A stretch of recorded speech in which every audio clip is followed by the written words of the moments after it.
So let's move on to Group B.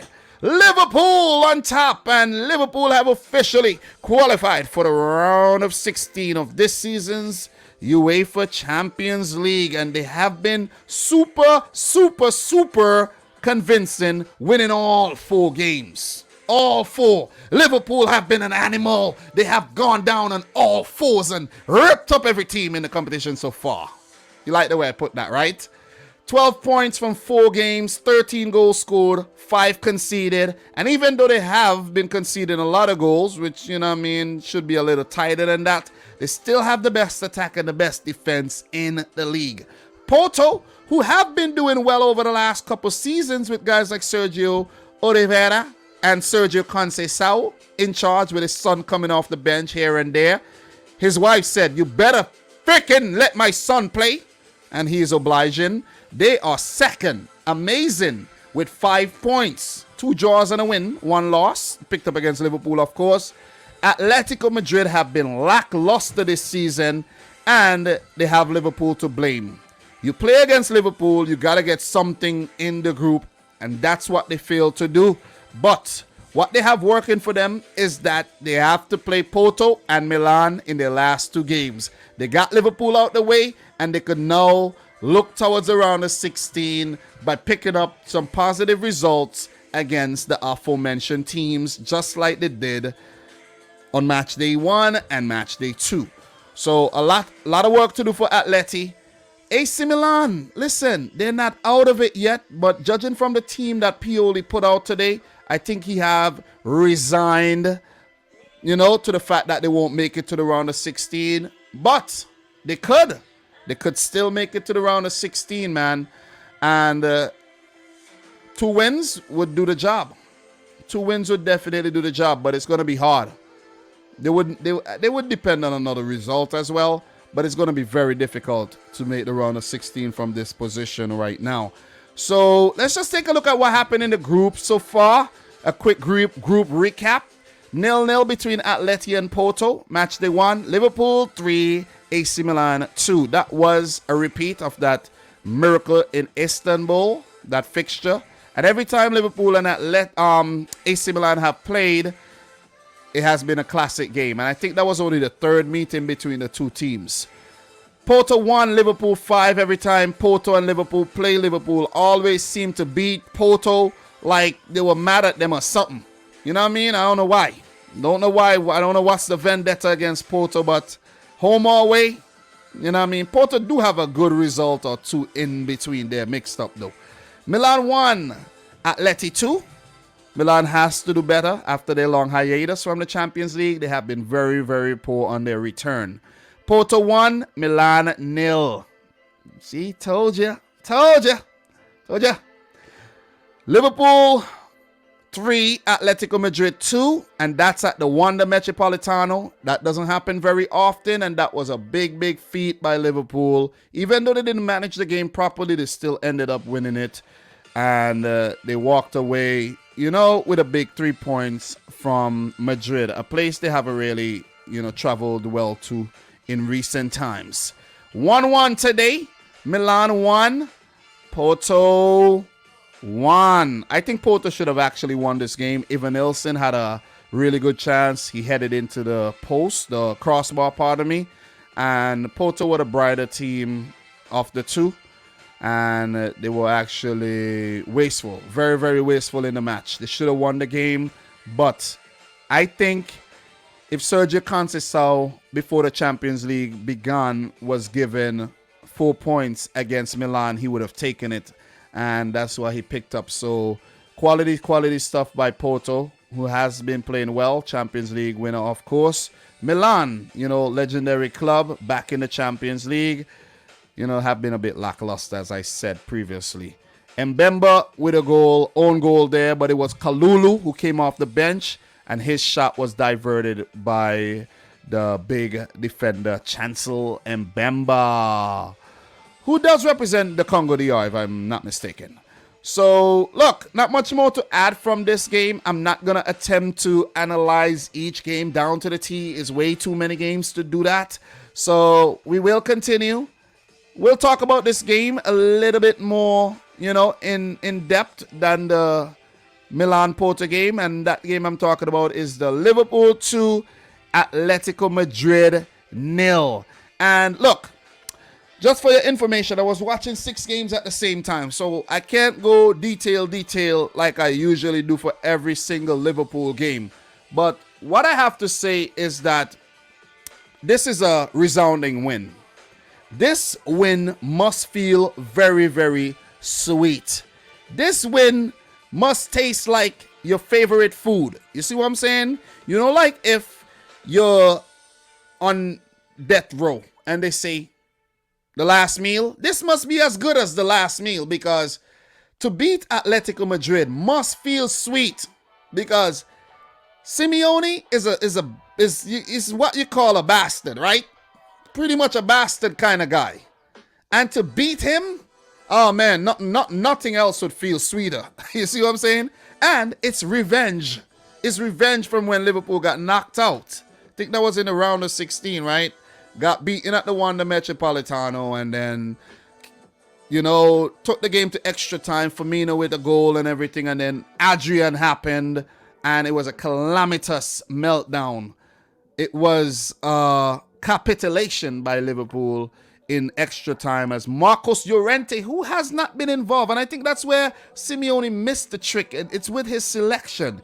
Selection was off in the first game where he didn't play Suarez, and now he played Suarez. It didn't work out, with Liverpool completely ripping apart this somewhat makeshift looking defense of Atletico Madrid. Because look, man, when you look at their defense, you just scroll down really quick, you take a look at their defense. Hermoso and Felipe, in my opinion, are not good enough. Felipe did get sent off, and we will get to that very, very soon.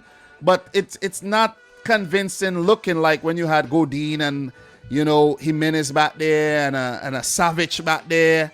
Nah, there's nothing savage about the Atleti defense, especially when you're coming up against a better team like Liverpool, and not like, say, one of them weak teams over there in La Liga. You see what I mean? But Diego Jota in the 13th minute, and he has not been in red hot form like last season, but still somehow finds a way to, pop up and score you some goals. He did get another opportunity that came off his hand later on in the game, so let me mention that before I actually forget.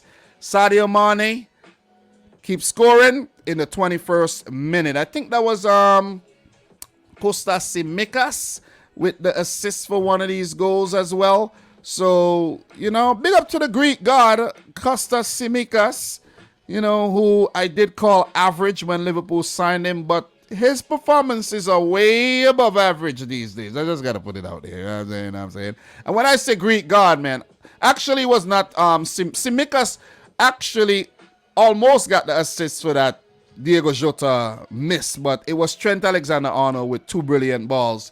Also, you guys know I like to criticize Trent Alexander-Arnold for his defensive frailties, but I gotta give it to him, man. When it comes to attacking, he's very good, man. Very, very good. And my thing with Trent is that he's a wingback. He's more winger. He's more winger and not a freaking right back, in my opinion. But look, man, look.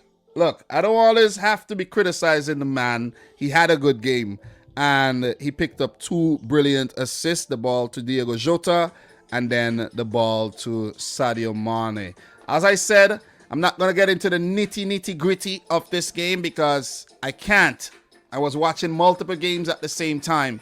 But just to summarize, it was a quality performance by Liverpool. They managed the game a lot better than the previous one, and a lot better than the game on the weekend against Brighton as well, where they did go 2-0 up and allow Brighton to come back in the game. So there was a red card for Atletico Madrid, which made it a lot easier for Liverpool. Felipe, a foul on Mane in the 36th minute. Liverpool were on the counter. Felipe cynically brought down Mane. It was a tactical foul, but he disobeyed the referee's commands to actually come over and receive the yellow card, and in turn picked up a red. And that actually, knocked the stuffing out of Atletico Madrid, who did bag a goal back through Luis Suarez, a former Liverpool man, but it was chalked off for offside. So quality stuff, man. Quality stuff.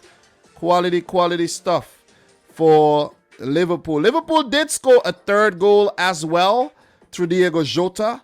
Matip with the brilliant pass, but it was deemed to be offside. And I think that's pretty much everything that I'm, summing up in the game in terms of major events. You check the Liverpool midfield, they've been struggling with injury, but I think Oli Chamberlain worked really hard. A few times I, glimpsed he was running back and helping out Fabinho back in the team, and Jordan Henderson, the captain there. It was really, nice to see Simeka step in seamlessly, and that, Andy Robertson could get some rest. And that's how you gotta trust the players, Klopp. Trust the players.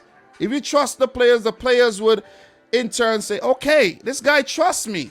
Let me put out a good performance. And that's exactly what you got from Diego Jota, and you got from guys like Tsimikas. Firmino did come off the bench, but had to be replaced. Maybe he got an injury there. I didn't know exactly what happened. So you could see the substitutions. Hector Herrera did come on the field. I hardly noticed, him doing anything. Lodi for Felix. Thiago back from injury for Fabinho. Mateus Cunha for Koke. Yannick Carrasco came off. Shimi Vasalico came on. Javi Serrano, a youngster, came on for Angel Correa, who wasn't really involved in the game. Divock Origi came on for a late cameo for the boy Firmino, and Minamino for Oli Chamberlain. And Nat Phillips didn't even notice he came on the field in the 94th minute for Trent Alexander-Arnold. Nat Phillips is going to tell his wife, or let's say his missus, hey, babe, I play Champions League football tonight against Atletico Madrid, and guess what? I actually picked up the assist for both goals. Do you believe that? You know what I'm saying? You owe me something. Come on. Funds up. So, Liverpool 2, Atletico Madrid 0. So, convincing. Liverpool does the double over Atleti. 5-2 on aggregate. And with that, let's take a look at the group again. Liverpool are now through to the round of 16, while Porto, Atleti, and Milan have to scrap it out for that last place. So what Liverpool could now do is to rotate a bit. Maybe you have a few promising youngsters you want to throw on, give them some opportunities. Feel free to do that, Klopp. So congratulations to the Reds, and, all the best in the rest of the Champions League, and pray that you do not bump into Man City on the way, okay? Just want to put it out there. Anyways, we're going to keep it moving, all right? What are you guys saying in the chat right now? How's everybody feeling? Oh, a comfortable win for Liverpool was on the screen all the time. And how fitting, right? How fitting. Big up to my boy Raz, man.